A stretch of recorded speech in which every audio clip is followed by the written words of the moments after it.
Very happy evening friends. ಹೆಂಗಿದ್ದೀರಾ ಎಲ್ಲರೂ? ಹಬ್ಬ ಚೆನ್ನಾಗಿ ಆಚರಿಸಿರ್ತೀರಾ ಅಂತ ನಾನು ಅನ್ಕೊಳ್ತೀನಿ. I hope you had a great time. ನಿಮ್ಮ ಮನೇಲಿರೋ ಜನರ ಜೊತೆ ಒಟ್ಟಿಗೆ ಆ ಹಬ್ಬನ ಆಚರಿಸಿರ್ತೀರಾ. ಸೊ ಇವತ್ತಿನ ಸೆಷನ್ ಅಲ್ಲಿ ನಾವು ಏನ್ ನೋಡ್ತೀವಿ ಅಂದ್ರೆ ಫ್ಯೂಚರ್ ಕಂಟಿನ್ಯೂಸ್ ಟೆನ್ಸ್ ಬಗ್ಗೆ ನೋಡ್ತೀವಿ. ಏನ್ ಬಗ್ಗೆ ನೋಡ್ತೀವಿ?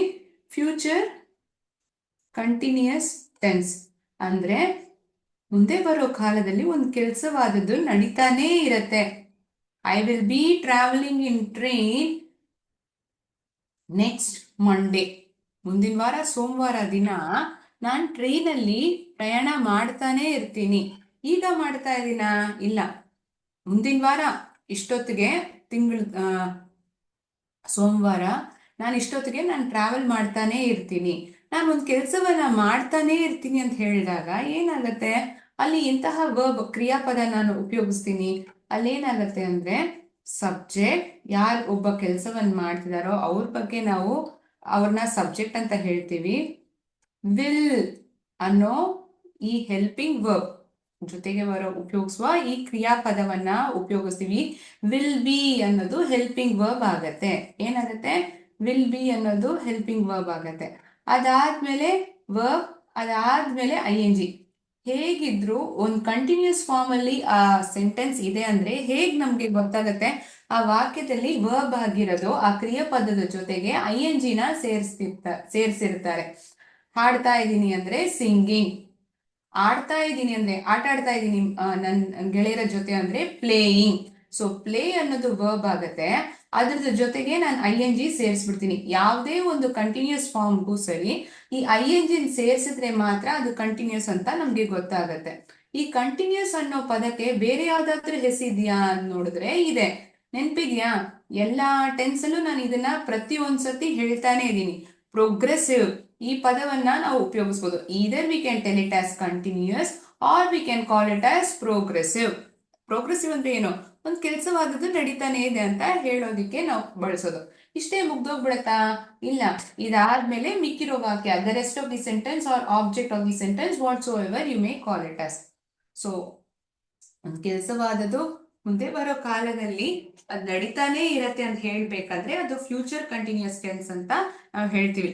ಇಷ್ಟೆಲ್ಲ ಅರ್ಥ ಆಯ್ತು ಮ್ಯಾಮ್. ಈಗ ಹಳೇದೆಲ್ಲ ಸ್ವಲ್ಪ ರಿವೈಸ್ ಮಾಡಿದ್ರೆ ನಮ್ಗೆ ಹೆಲ್ಪ್ಫುಲ್ ಆಗಿರತ್ತೆ. ಖಂಡಿತ ಯಾರಿಗೂ ಹೊಸ ಒಂದು ವಿಷಯ ಕಲಿಯುವಾಗ ಹಳೆಯನ್ನ ನೆನ್ಪ್ ಮಾಡ್ಕೊಳ್ಳೋದು ಒಳ್ಳೇದಾಗತ್ತೆ ಅಲ್ವಾ? We need to recollect the things that we have learned. We shouldn't forget it, right? ಇದು ಫ್ಯೂಚರ್. ಇವಾಗ ಪ್ರೆಸೆಂಟ್ ಅಲ್ಲಿ ಹೇಗ್ ಬರ್ತಿತ್ತು? ಒಂದು ಕೆಲಸವಾದ ನಡೀತಾನೆ ಇತ್ತಂದ್ರೆ ಯಾರಿಗಾದ್ರೂ ಗೊತ್ತಾ? ನೆನ್ಪಿದ್ಯಾ? ಅಂದ್ರೆ ಈಗ ಒಂದು ಕೆಲಸ ಸದ್ಯಕ್ಕೆ ನಡೀತಾನೆ ಇದೆ. ಇವಾಗ ನಾನ್ ನಿಮ್ ಜೊತೆ ಮಾತಾಡ್ತಾನೆ ಇದ್ದೀನಲ್ವಾ? ಅದನ್ನ ಹೇಗ್ ಹೇಳ್ಬೋದು? I am speaking with you, I am talking with you, I am teaching English, I am teaching future continuous tense ಅಂತ ಹೇಳ್ತೀನಿ. ಆಗ ಏನಾಗತ್ತೆ? ಆ ಸಬ್ಜೆಕ್ಟ್ ಆದ್ಮೇಲೆ ಆಮ್, ಇಸ್, ಆರ್ ಇವನ್ನ ಹೆಲ್ಪಿಂಗ್ ವರ್ಬ್ಸ್ ಆಗಿ ಉಪಯೋಗಿಸ್ತೀವಿ. ಇದಾದ್ಮೇಲೆ ವರ್ಬ್ ಆಮೇಲೆ ಐ ಎನ್ ಜಿ ನ ಸೇರಿಸ್ತೀವಿ. ಇದು ಪ್ರೆಸೆಂಟ್ ಕಂಟಿನ್ಯೂಸ್. ಇದೇ ಪಾಸ್ಟ್ ಕಂಟಿನ್ಯೂಸ್ ಆಗಿತ್ತಂದ್ರೆ ಏನಾಗ್ತಿತ್ತು? Subject was or were. ನಿಮ್ಮೆಲ್ಲರಿಗೂ ಈ ರೂಲ್ ನೆನಪಿದೆ ಅನ್ಕೊಳ್ತೀನಿ. ಆಮ್ ಅನ್ನೋದು ಯಾರಿಗೆ ಉಪಯೋಗಿಸ್ತೀವಿ? ಇಂತಹ ಸಬ್ಜೆಕ್ಟ್ ಗಳಿಗೆ ಉಪಯೋಗಿಸ್ತೀವಿ. ಇಸ್ ಅದೇ ತರ ಆರ್. ನೆನಪಿದ್ಯಾ ಮಕ್ಳೇ? ಅವೆಲ್ಲನೂ ನೆನ್ಪಿದ್ಯಾ? ಮರ್ತೋಗ್ಬಿಟ್ಟಿದ್ಯಾ ನಿಮ್ಗೆ? ನೆನ್ಪಿದ್ಯಾ? Very good. So was are ಬೇರೆ ಹೆಲ್ಪಿಂಗ್ ವರ್ಬ್ ಉಪಯೋಗಿಸೋದು. ಕರೆಕ್ಟಾ? ವಾಸ್ ಅಲ್ಲದೆ ವೇರ್ ಮಾತ್ರನೇ ನಾವು ಪಾಸ್ಟ್ ಕಂಟಿನ್ಯೂಸ್ ಟೆನ್ಸ್ ಅಲ್ಲಿ ಉಪಯೋಗಿಸ್ತೀವಿ.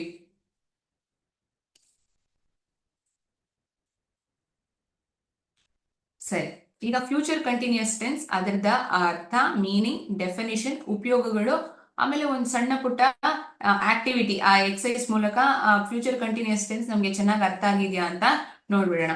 ಓಕೆ,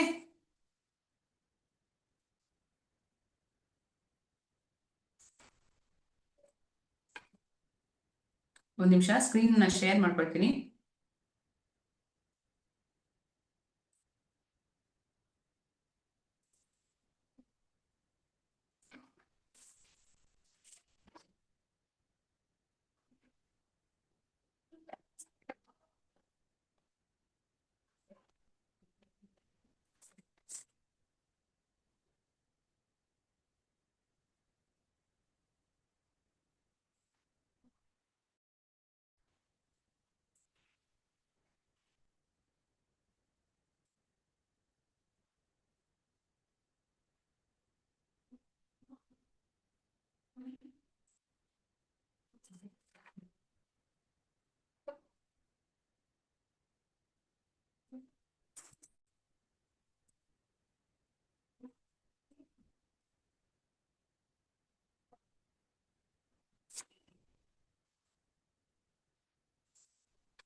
Meaning ಏನು? Future continuous tense is generally used to represent an event or action that is happening at a certain point of time in the future. ಮುಂದೆ ಬರೋ ಕಾಲದಲ್ಲಿ ಒಂದು ಕೆಲಸವಾದದ್ದು ನಡೀತಾನೆ ಇರತ್ತೆ ಅಂತ ಹೇಳೋದಿಕ್ಕೆ ನಾವು ಫ್ಯೂಚರ್ ಕಂಟಿನ್ಯೂಸ್ ಟೆನ್ಸ್ ಅನ್ನ ಉಪಯೋಗಿಸ್ತೀವಿ. ಇದನ್ನ ಬೇರೆ ಏನಾದ್ರೂ ಕರಿಬೋದಾ? ಇದಕ್ಕೆ ಬೇರೆ ಏನಾದ್ರೂ ಹೆಸರಿದೆಯಾ? ನಾನು ಆಲ್ರೆಡಿ ಬೋರ್ಡ್ ಬರ್ದಂಗೆ it is also called as future progressive tense. ಯಾಕೆ? ಇದು ಒಂದು ಕೆಲಸ ನಡೀತಾನೆ ಇರತ್ತೆ. It will be progressing or continuing at a particular time in the future. ಆಯ್ತಾ? ಡೆಫಿನಿಷನ್, ಪ್ರತಿಯೊಂದು ಟೆನ್ಸ್ಗೂ ನಾವು ಡೆಫಿನಿಷನ್ ಅನ್ನ ಕಲಿತಾ ಇದೀವಲ್ವಾ? According to the Cambridge dictionary, it is defined as a tense that is used to refer to temporary actions and events that will be in progress at a particular time in the future. more or less meaning is same, ಆದ್ರೆ ಹೇಗೆ ನಾವು ಅದನ್ನ ಕೊಡ್ತಿದೀವಿ ಅನ್ನೋದೇ ವ್ಯತ್ಯಾಸ.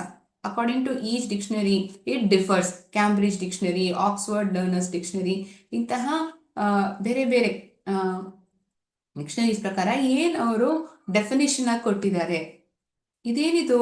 Structure. Very good. ಇದರದ್ದು structure ಹೇಗಿರುತ್ತೆ ಆ ಸೆಂಟೆನ್ಸ್ ಅಲ್ಲಿ? ಫ್ಯೂಚರ್ ಕಂಟಿನ್ಯೂಸ್ ಟೆನ್ಸ್ ಇದೆ ಅಂದ್ರೆ ಹೇಗಿರುತ್ತೆ ಆ sentence in structure?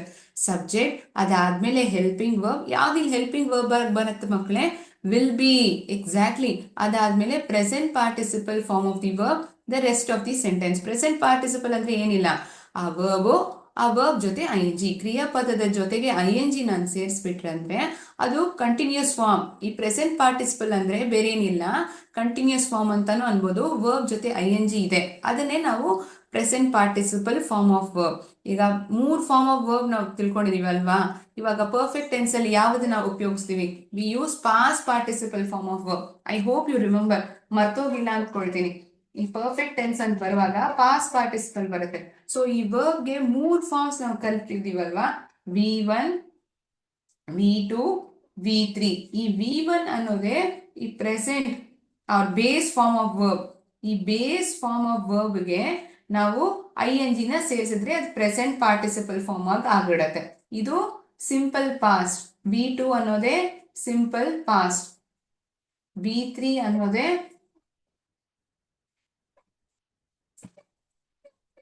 Past participle.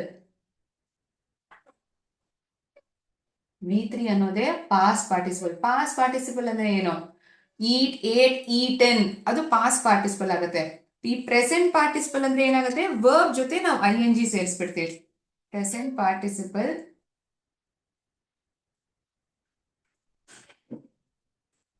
ಇಲ್ಲೇನಾಗತ್ತೆ? ವರ್ಬ್, ಅದ್ರ ಜೊತೆಗೆ ING ನ ನಾವು ಸೇರಿಸ್ಬಿಡ್ತೀವಿ. Play plus ING, playing. Sing plus ING, singing. So continuous form ಅಲ್ಲಿ ಏನಾಗುತ್ತೆ? ಸಬ್ಜೆಕ್ಟ್, ವಿಲ್ ಬಿ ಅನ್ನೋ ಹೆಲ್ಪಿಂಗ್ ವರ್ಬ್, ಅದಾದ್ಮೇಲೆ ವರ್ಬ್ ಪ್ಲಸ್ ING. ಈ ವರ್ಬ್ ಪ್ಲಸ್ ING ಬೇರೆ ಏನಿಲ್ಲ ಮಕ್ಕಳೇ, ಇದೇ ಈ ಪ್ರೆಸೆಂಟ್ ಪಾರ್ಟಿಸಿಪಲ್. ಅದೇ ಅಲ್ಲಿ ನಾನು ಕೊಟ್ಟಿರೋದು ಸ್ಟ್ರಕ್ಚರ್ ಆಫ್ ದಿ ಸೆಂಟೆನ್ಸ್ ಆಗಿ. ಆಯ್ತಾ? ಕನ್ಫ್ಯೂಸ್ ಆಗ್ಬೇಡಿ. ಪ್ರೆಸೆಂಟ್ ಪಾರ್ಟಿಸಿಪಲ್ ಅಂದ್ರೆ ಏನಿದು ಹೊಸದಾಗಿದೆಯಲ್ಲ, ನಮ್ಗೆ ಗೊತ್ತೇ ಇಲ್ವಲ್ಲ ಆತರ ಅನ್ಕೊಬಾರ್ದು. It is nothing but verb plus ING, that is present participle form of the verb. ಆಯ್ತಾ? ಅರ್ಥ ಆಯ್ತಾ? Hope so.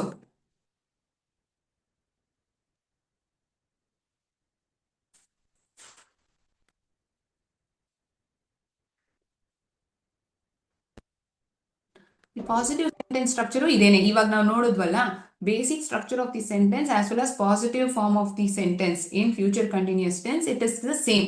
ಒಂದೇ ತರಾನೇ ಇರುತ್ತೆ, ಅದರಲ್ಲಿ ಏನು ವ್ಯತ್ಯಾಸ ಇರಲ್ಲ ಮಕ್ಕಳು. ಆಯ್ತಾ? ಸೊ ಪಾಸಿಟಿವ್ ಜನರಲ್ ಸ್ಟ್ರಕ್ಚರ್ ಒಂದೇ ತರಾನೇ ಇರುತ್ತೆ. I will be achieving great things. ನಾನು ಉತ್ತಮ ಸಾಧನೆ ಮಾಡುತ್ತಿರುತ್ತೇನೆ. ನಾನು ಯಾರು? ನಾನು. ಉತ್ತಮ ಸಾಧನೆಗಳನ್ನು, ಉತ್ತಮ ಸಾಧನೆ ಮಾಡುತ್ತಿರುತ್ತೇನೆ. Will be achieving. ಮಾಡುತ್ತಿರುತ್ತೇನೆ ಅನ್ನೋದೇ ವಿಲ್ ಬಿ ಅಚೀವಿಂಗ್ ಅನ್ನೋ ಅರ್ಥನ ನಮ್ಗೆ ಕೊಡತ್ತೆ. ಅರ್ಥ ಆಗ್ತಿದ್ಯಾ? ಎಸ್. ಇನ್ನೊಂದು sentence ma'am, she will be shining bright. ಅವಳು ಪ್ರಕಾಶಮಾನವಾಗಿ ಹೊಳೆಯುತ್ತಿರುತ್ತಾಳೆ. She will be shining bright. If you study well or listen to your parents words you will be shining bright ಅಲ್ವಾ. ಯಾರೋ ಅಮ್ಮ ಅಪ್ಪ ಮಾತು ಕೇಳದೆ ಮುಂದೆ ಹೋಗಕ್ಕಾಗತ್ತಾ? ಇಲ್ಲ. ಓದ್ದೆ ನಾವು ಮುಂದೆ ಬರಕ್ಕಾಗತ್ತಾ? ಹೆಚ್ಚಾಗಿರೋ ವಿಷಯಗಳನ್ನ ಕಲಿಯಕ್ಕಾಗತ್ತಾ? ಆಗೋದೇ ಇಲ್ಲ. Leave you learn things open minded, you will be learning lot of things and will be a bright person. So she'll be shining bright. ಅವಳು ಪ್ರಕಾಶಮಾನವಾಗಿ ಹೊಳೆಯುತ್ತಿರುತ್ತಾಳೆ. ನೆಗೆಟಿವ್ ನೆಗೆಟಿವ್ ಅಂದ್ರೆ ಏನಾಗುತ್ತೆ? ವಿಲ್ ನಾಟ್ ಬಿ ಅಂತೀವಿ. ಅಂದ್ರೆ ಅದನ್ನ ಬೇರೆ ಹೇಗಾದ್ರೂ ಹೇಳ್ಬೋದಾ? ವೋಂಟ್ ಬಿ ಅಲ್ವಾ? ವಿಲ್ ನಾಟ್, ಒಂದ್ ವಿಷಯ ಇಲ್ಲ ಅಂತ ಹೇಳಿದ್ರೆ ವಿಲ್ ನಾಟ್ ಅಂತೀವಿ. ವೋಂಟ್ ಬಿ, ಒಂದು ನಿಮಿಷ.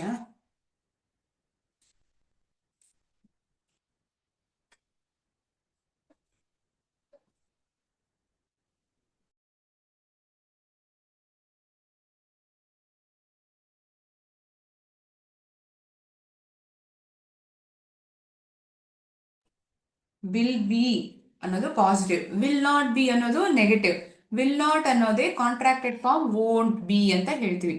Subject will not be or won't be plus present participle form of the verb then the remaining sentence. I won't be waiting for you, ನಾನು ನಿಮಗಾಗಿ ಕಾಯುತ್ತಿರುತ್ತಿಲ್ಲ, ನಾನು ನಿಮ್ಗೋಸ್ಕರ ಕಾಯ್ತಾ ಇರಲ್ಲ. ಈ ತರ ಹೇಳ್ತೀವಲ್ವಾ? ನೀವು ಬೇಗ ಬರ್ದೇ ಇದ್ರೆ ನಾವು ನಿಮ್ಗೋಸ್ಕರ ಕಾಯ್ತಾ ಇರಲ್ಲ, ನಾನು ಹೊಟ್ಟೋಗ್ಬಿಡ್ತೀನಿ. I won't be waiting for you. ಬೇರೆ ಏನಾದ್ರೂ ಸೆಂಟೆನ್ಸ್ ಹೇಳಕ್ಕಾಗತ್ತಾ? They won't be coming to the party, ಅವರು ಪಾರ್ಟಿಗೆ ಬರುತ್ತಿರುತ್ತಿಲ್ಲ, ಅವರು ಪಾರ್ಟಿಗೆ ಬರುತ್ತಿರುತ್ತಿಲ್ಲ. They won't be coming. ಇದನ್ನ ಬೇರೆ ಹೇಗಾದ್ರೂ ಬರಿಬೋದಾ? ಹಾ, ಹೇಳ್ಬೋದಲ್ವಾ? They will not be coming to the party, ಹೀಗೂ ಹೇಳ್ಬೋದು. ಅದು ಸರಿನೇ. ಈ ವಿಲ್ ನಾಟ್ ಅನ್ನೋ ಪದದ ಬದಲು ನಾವು ವೋಂಟ್ ಬಿ ಅಂತ ಉಪಯೋಗಿಸ್ತಾ ಇದ್ದೀವಿ, ಅಷ್ಟೇ ವ್ಯತ್ಯಾಸ, ಬೇರೆ ಏನಿಲ್ಲ ಮಕ್ಕಳೇ ಇದ್ರಲ್ಲಿ. ಆಯ್ತಾ? ಪಾಸಿಟಿವ್ ಇಂಟರಾಗೇಟಿವ್ ಒಂದು ಪ್ರಶ್ನೆ ರೀತಿಯಾಗಿ ಪಾಸಿಟಿವ್ ಸೆಂಟೆನ್ಸ್ ನ ಕೇಳಬೇಕಂದ್ರೆ ಹೇಗಿರುತ್ತೆ? ಅಲ್ಲೇನಾಗತ್ತಂದ್ರೆ ಈ ಹೆಲ್ಪಿಂಗ್ ವರ್ಬ್ ಆಗೋದು ಮೊದಲೇ ಬಂದ್ಬಿಡತ್ತೆ. Will plus subject be present participle form of the verb then the remaining sentence.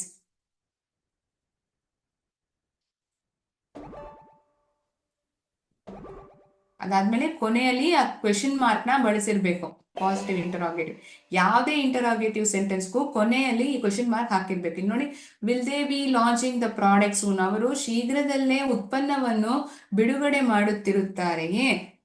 ನೋಡಿ, ಕ್ವೆಶನ್ ಮಾರ್ಕ್ ಕೊನೆಯಲ್ಲಿ ಖಂಡಿತವಾಗಿ ಹಾಕ್ಬೇಕು, ಇಲ್ಲಾಂದ್ರೆ ಆ ಸೆಂಟೆನ್ಸ್ ತಪ್ಪಾಗ್ಬಿಡತ್ತೆ. ಅಂದ್ರೆ ಅರ್ಥ ಏನೋ ಒಂದು ಪ್ರಶ್ನೆ ರೀತಿಯಾಗಿರೋ ತರಾನೇ ಅನ್ಸತ್ತೆ, ಆದ್ರೆ ನಾವು ಬರೆಯುವಾಗ ಕೊನೆಯಲ್ಲಿ ಆ ಕ್ವೆಶನ್ ಮಾರ್ಕ್ ನ ಖಂಡಿತವಾಗಿ ಬಳಸಿರ್ಬೇಕು. ಆಯ್ತಾ? ಅವರು ಶೀಘ್ರದಲ್ಲೇ ಉತ್ಪನ್ನವನ್ನು ಬಿಡುಗಡೆ ಮಾಡುತ್ತಿರುತ್ತಾರೆಯೇ? ಬೇರೆ ಏನಾದ್ರೂ ಉದಾಹರಣೆ ಹೇಳಕ್ಕಾಗತ್ತಾ? ಹಾ, ಹೇಳ್ಬೋದು.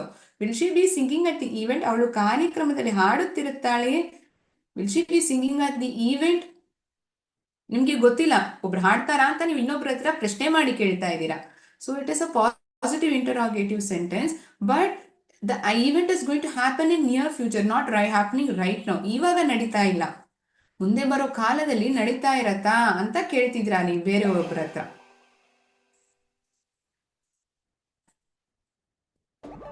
Negative interrogative will subject not be present participle form of the verb the rest of the sentence. Again, a question mark at the end of the sentence to be used. Won't he be joining us for dinner? ಅವನು ನಮ್ಮೊಂದಿಗೆ ಭೋಜನಕ್ಕೆ ಸೇರುತ್ತಿರುತ್ತಿಲ್ಲವೇ? ಅವನು ನಮ್ಮೊಂದಿಗೆ ಭೋಜನಕ್ಕೆ ಸೇರುತ್ತಿರುತ್ತಿಲ್ಲವೇ? ಅವನು ನಮ್ಮ ಜೊತೆಗೆ ಊಟ ಮಾಡಕ್ ಬರೋದಿಲ್ವಾ? In simple sentence ಈ ತರ ಹೇಳಲ್ವಾ? ನೀವು ನಿಮ್ ಫ್ರೆಂಡ್ಗೋಸ್ಕರ ಕಾಯ್ತಾ ಇರ್ತೀರಾ, ಅವ್ನು ಬರ್ತಿಲ್ವಾ ಅಂತ ಕೇಳಲ್ವಾ? won't he be joining us for the dinner? ಅವ್ನು ನನ್ನ ಜೊತೆ ಊಟ ಮಾಡಕ್ ಬರೋದಿಲ್ವಾ ಆತರ ಕೇಳ್ತೀರಾ ಅಲ್ವಾ? This is the normal way that we use while we communicate with our friends or we are asking any one of our friends, right?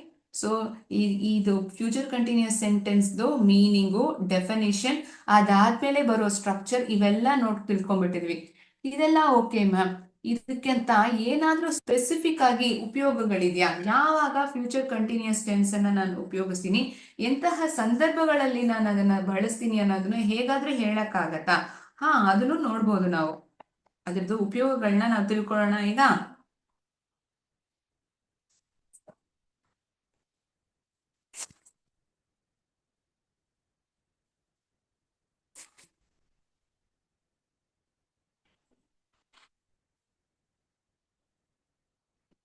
ನಿಮಿಷ.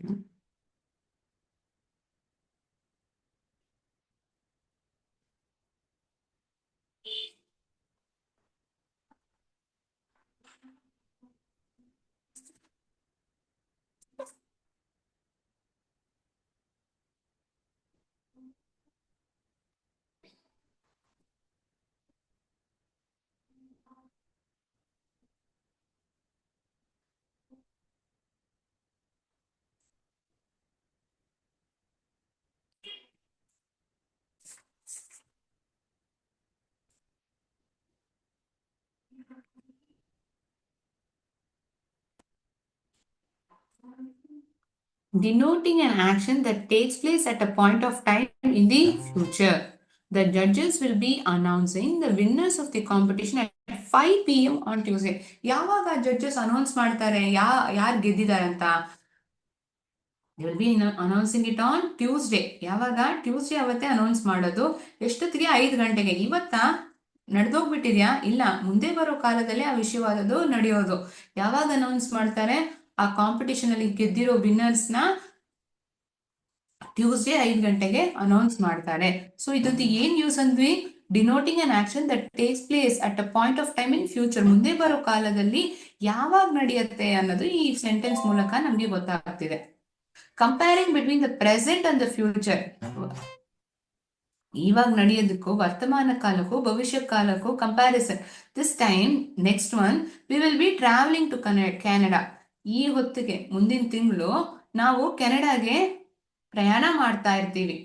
ಅಂದ್ರೆ ಇವಾಗ ನಾನು ಕ್ಲಾಸ್ ಶುರು ಮಾಡುವಾಗ ಮುಂದಿನ ವಾರ ಇಷ್ಟೊತ್ತಿಗೆ ನಾನು ಟ್ರಾವೆಲ್ ಮಾಡ್ತಾ ಇರ್ತೀನಿ ಅಂತ ಒಂದು ಸಣ್ಣ ಪುಟ್ಟ ಎಕ್ಸಾಂಪಲ್ ಹೇಳಿದಲ್ಲ, ಅದೇ ತರ ಇದೆಯಲ್ಲ. ಈ ಒಂದಿಗೆ ಮುಂದಿನ ವಾರ, ಈ ಸಮಯಕ್ಕೆ ಮುಂದಿನ ವಾರ ನಾನು ಏನ್ ಮಾಡ್ತೀನಿ? ಕೆನಡಾಗೆ ಟ್ರಾವೆಲ್ ಮಾಡ್ತಾ ಇದ್ದೀನಿ. ಮುಂದಿನ ತಿಂಗಳು, ಸಾರಿ, ಮುಂದಿನ ವಾರ ಅಲ್ಲ, ಮುಂದಿನ ತಿಂಗಳು. Comparing between present and future. Comparing in the sense at this point of time, ಈ ಒಂದು ಸಮಯಕ್ಕೆ ಮುಂದಿನ ತಿಂಗಳು ಏನ್ ಮಾಡ್ತಾ ಇರ್ತೀರಾ? Indicating more than one action taking place at the same time in future. ಒಂದೇ ಸಮಯದಲ್ಲಿ ಎರಡು ಕೆಲಸವಾದದ್ದು ನಡೀತಾ ಇರತ್ತೆ ಮುಂದೆ ಬರೋ ಕಾಲದಲ್ಲಿ. Sheena told me that she cannot make it to the reception tomorrow because she will be travelling to Bangalore. ನಾಳೆ ಅವಳಿಗೆ ರಿಸೆಪ್ಷನ್ಗೆ ಬರೋದಿಕ್ಕಾಗಲ್ಲ, ಯಾಕಂದ್ರೆ ಅವಳು ಬೆಂಗಳೂರಿಗೆ ಪ್ರಯಾಣ ಮಾಡ್ತಿರ್ತಾಳೆ. She will be travelling to Bangalore. So we have seen various uses for this future continuous tense.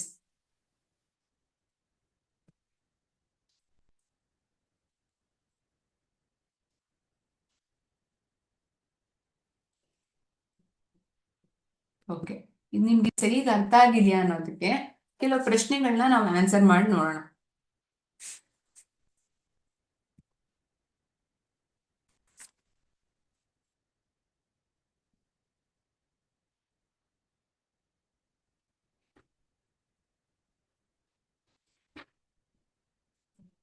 ಇಲ್ಲಿ ಕೆಲವು ವಾಕ್ಯಗಳನ್ನ ಕೊಟ್ಟಿರ್ತೇನೆ, ಸೆಂಟೆನ್ಸಸ್ನ. ಅದು ಮುಂದೆ ಹಿಂದೆ ಇರತ್ತೆ. ಅದು ಸರಿಯಾಗಿರೋ ಫಾರ್ಮೆಟ್ ಅಲ್ಲಿ, ಅದೇ ಫಾರ್ಮೆಟ್ ಅಲ್ಲ, ಸರಿಯಾಗಿ ಅರೇಂಜ್ ಮಾಡಿ ಹೇಳ್ಬೇಕು, ಮೀನಿಂಗ್ಫುಲ್ ಇರೋ ಸೆಂಟೆನ್ಸ್ ಆಗಿ. ನೋಡೋಣ ಎಷ್ಟು ಜನ ಸರಿ ಕಂಡಿದ್ದೀರಾ ಅಂತ ನೋಡೋಣ.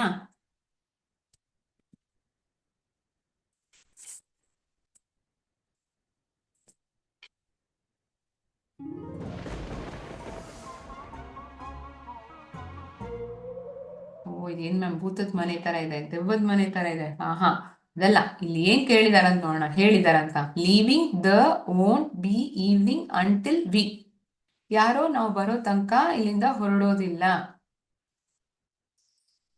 ಇಲ್ಲಾಂದ್ರೆ ಸಾಯಂಕಾಲ ಮುಂಚೆ ನಾವು ಹೊರಡೋದಿಲ್ಲ, ಆತರ ಏನೋ ಅರ್ಥ ಕೊಡ್ತಿದ್ದಾರೆ. ಹೇಗೆ ಅರೇಂಜ್ ಮಾಡೋಣ?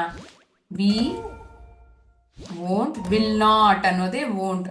V will not be, will not be ಅಂದ್ರೆ ವೋಂಟ್ ಬಿ ಅನ್ನೋದು ಹೆಲ್ಪಿಂಗ್ ವರ್ಬ್ ಆಗುತ್ತೆ. Subject will not be, we will not be leaving until. Perfect, ಸರಿ ಕಂಡಿಡಿದೀರಾ, ನೀವು ಸರಿ ಕಂಡಿಡಿದೀರಾ. She working now home from is going be to.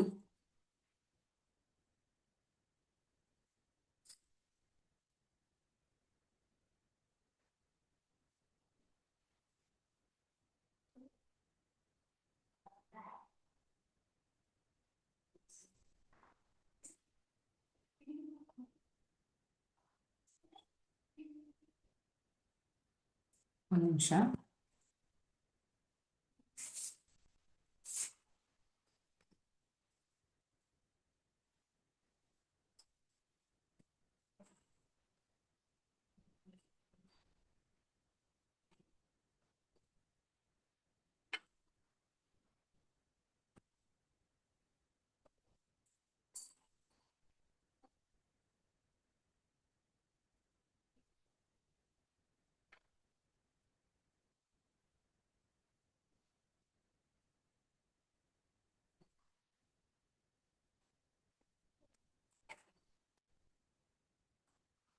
ಒಂದು ನಿಮಿಷ, ಅದು ಸ್ಕ್ರೀನ್ ಶೇರ್ ಮಾಡ್ತಾ ಇದ್ದೀನಿ.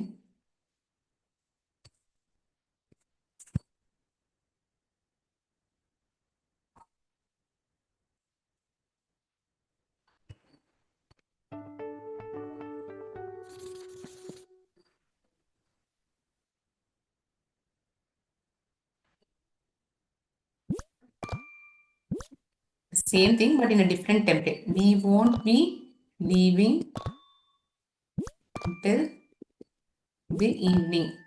ನಾವು ಸಂಜೆ ಅಷ್ಟರೊಳಗೆ ನಾವು ಹೊರಡೋದಿಲ್ಲ ಇಲ್ಲಿಂದ. Negative sentence in future continuous tense. ಅವಳು ಮನೆಯಿಂದಾನೇ ಕೆಲಸ ಮಾಡ್ತಿರ್ತಾಳ. Will she be working? Will she be going?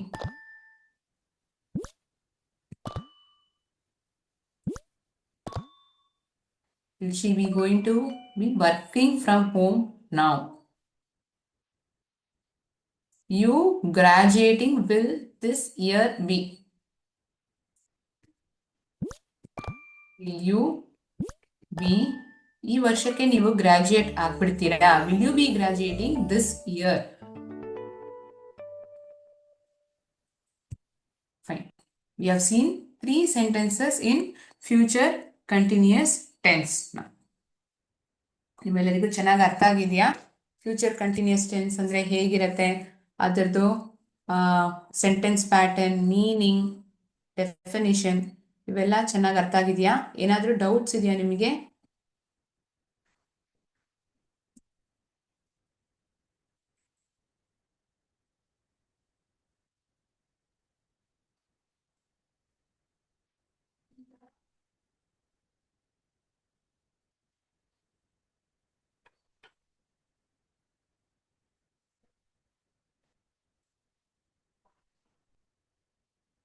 ಇವಾಗ ಕೆಲವು ಸೆಂಟೆನ್ಸ್ಗಳನ್ನ ತೋರಿಸ್ತೀನಿ. ಅದು present continuous, past, future continuous ಅಂತ ನೀವು ಕಂಡುಹಿಡಬೇಕು. Already we have identified how the sentence pattern will be in these 3 tense forms, right? We are going to school. ನಾವು ಸ್ಕೂಲ್ಗೆ ಹೋಗ್ತಾ ಇದೀವಿ. ಇದು ಯಾವ ಕಾಲದಲ್ಲಿದೆ ಮಕ್ಕಳೇ? Present continuous, past, future continuous? ಹೋಗ್ತಾ ಇದೀವಿ. ಇವಾಗ ಹೋಗ್ತಾ ಇದೀವಿಯಾ? ಹೋಗ್ತಾ ಇದ್ವಾ? ಹೋಗ್ತಾ ಇರ್ತೀವಿ ಅಂತ ಹೇಳ್ತಿದ್ಯಾ? Are going. ಆರ್ ಗೋಯಿಂಗ್ ಅಂದ್ರೆ ಏನು? ಈಗ ಒಂದು ಕೆಲಸ ಸದ್ಯಕ್ಕೆ ನಡೀತಾನೆ ಇದೆ. ಹೋಗ್ತಾ ಇದೀವಿ. The teacher is teaching in the class. Teacher class ಅಲ್ಲಿ ಹೇಳ್ಕೊಡ್ತಾ ಇದ್ದಾರೆ. ಈಗ. ಈಗ ಅನ್ನೋದು ಹೇಗೆ ಗೊತ್ತಾಗತ್ತೆ? Is teaching. ಕೆಲಸವಾದದ್ದು ಈಗ ನಡೀತಾನೆ ಇದೆ. ವಾಸ್ ಟೀಚಿಂಗ್ ಅಂದ್ರೇನೆ ಪಾಸ್ಟ್ ಕಂಟಿನ್ಯೂಸ್. ಓಕೆನಾ? He was eating food. ಅವನು ಊಟವನ್ನ ಮಾಡ್ತಾ ಇದ್ದ. ಫ್ಯೂಚರ್ ಕಂಟಿನ್ಯೂಸ್ ಕಲ್ಲ ಮಕ್ಳೇ. He will be eating food ಅಂದ್ರೆ ಮಾತ್ರ ಫ್ಯೂಚರ್ ಕಂಟಿನ್ಯೂಸ್. ಇದೇನಿದು? Past continuous tense. John will be writing a letter to his sister. John will be writing a letter to his sister. ಅವನ ತಂಗಿಗೆ ಪತ್ರವನ್ನ ಬರಿತಾ ಇರ್ತಾನೆ. To his sister.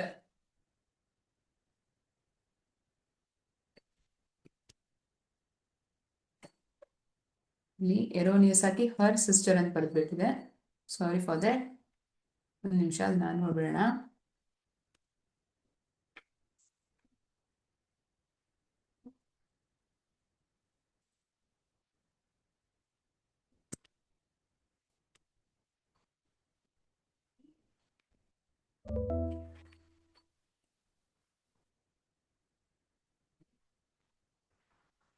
John will be writing a letter to his sister. ಬರಿತಿರ್ತಾನೆ ಮುಂದೆ ಬರೋ ಕಾಲದಲ್ಲಿ. ಇನ್ನು ಒಂದ್ ಸೆಂಟೆನ್ಸ್ ನೋಡೋಣ. He was doing a great job. ಅವನೊಂದು ಅದ್ಭುತವಾದ ಕೆಲಸವನ್ನ ಮಾಡ್ತಾ ಇದ್ದ. ಹಿ ವಾಸ್ ಡೂಯಿಂಗ್ ಸೂಪರ್ ಆಗಿ ಅವನ ಕೆಲಸವನ್ನ ಮಾಡ್ತಾ ಇದ್ದ.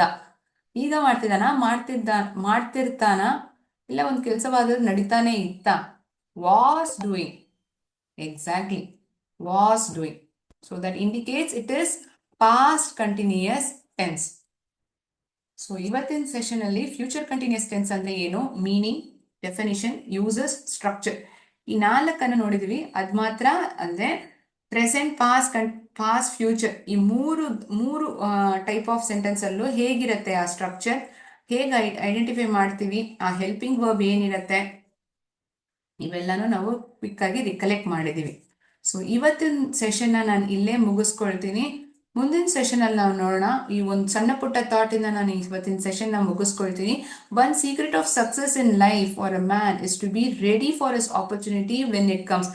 ಒಬ್ಬ ಜೀವನದಲ್ಲಿ ಯಾವುದೇ ಒಂದು ಅವಕಾಶ, ಸಣ್ಣ ಪುಟ್ಟ ಅವಕಾಶವಾಗಿದ್ರೂ ಸರಿ, ಅದನ್ನ ಬಳಸ್ಕೋಬೇಕು. ಇದ್ರೆ that will be definitely a secret of success for a person's life. So with that good note, ಇವತ್ತಿನ ಸೆಷನ್ ನಾನು ಇಲ್ಲೇ ಎಂಡ್ ಮಾಡ್ಕೊಳ್ತೀನಿ ಮಕ್ಕಳೇ. ಮುಂದಿನ ಕ್ಲಾಸಲ್ಲಿ ನಾವು ನೋಡೋಣ. ಜೈ ಹಿಂದ್, ಜೈ ಭಾರತ್ ಮಾತಾ, ಜೈ ವಿದ್ಯಾಶಕ್ತಿ. Thank you.